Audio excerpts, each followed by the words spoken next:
In 1975, the U.S. Air Force announced it would offer a test program to see if women could serve as pilots. 10 women were selected. Those women were recently honored as Air Force trailblazers. But women still make up only a small number of military pilots. There's even fewer black female military pilots. Women were not allowed to fly combat missions until 1993. The Air Force graduated its first female black fighter pilot in 1999, and the Navy graduated its first black female fighter pilot July 7th of this year.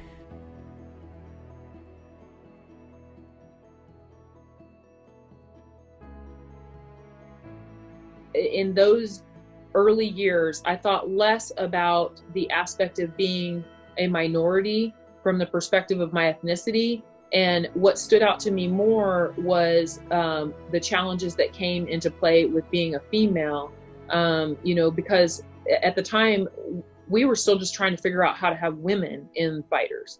And we were talking about like equipment issues. Things didn't fit right as we're crossing over to Kuwait, not having a way to successfully go to the bathroom, and trying to figure out the details of those kinds of things. And then, sitting 24-hour alert, how is that going to integrate with a male and female scenario? And so all of those things were exacerbated the challenge of just being a minority female in the community.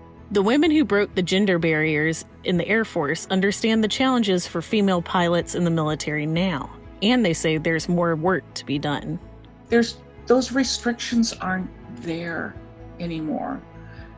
Your talent, what you bring and what you want to do, that is what, we need to promote. I believe boys, girls, black, white. I try not to look at color. I really try not to, because I've been on the other end. My first flight, my flight engineer looked at me and he looked next to me and he talked to me in the third person. He goes, somebody ought to tell her to move her flight bag over here. Somebody tell her that she should move her kit bag to here. Somebody tell her that she ought to do this and that. That's how he talked to me for my first 3-day flight. And I sat there and I thought, I'm just going to show you that I can do this job. And 2 years later, again, I flew with the same gentleman.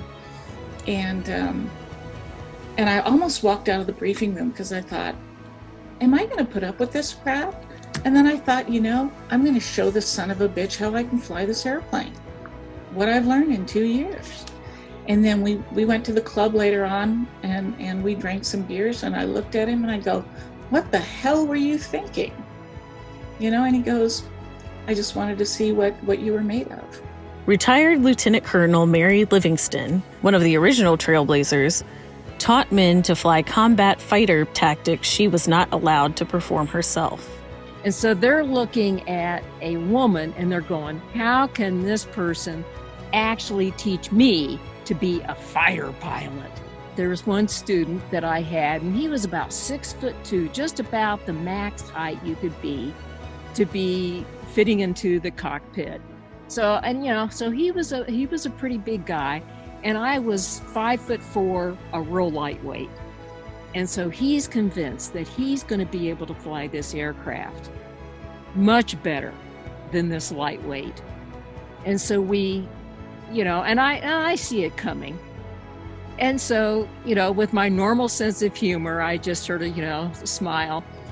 And we get to the number one for takeoff. And you're supposed to run up the engines to max power and check all the engine instruments, which means you have to hold the brakes. He couldn't hold the brakes. Anyway, so I take the aircraft, and of course I immediately get the aircraft to stop, and I get it all lined back up again. And he really, stomps on these brakes. He puts the power up, and the aircraft just skitters down the runway. I mean, it skitters. And I let him try about 3 times, and he cannot hold the brakes. So we take off. I finally say, okay, I've got the aircraft, I'll take off. And then after we took off, I gave him the aircraft. And of course, during the flight, he can't, there's a lot of things he can't do, and I'm instructing him and doing all of that. And, and we land, And we go in for the debrief, and he goes, okay, how is it that I can't hold the brakes and you can? I said, you know what? There's a lot that I can teach you. And there's a lot that we can do together to make you be a successful pilot. And I said, so are you ready to start? And he goes, yes, ma'am. So I think sometimes when you see a woman or a minority woman in a career field and she's maybe the sole one or part of a minority, there is a tendency to think, oh, well, she must be an exception.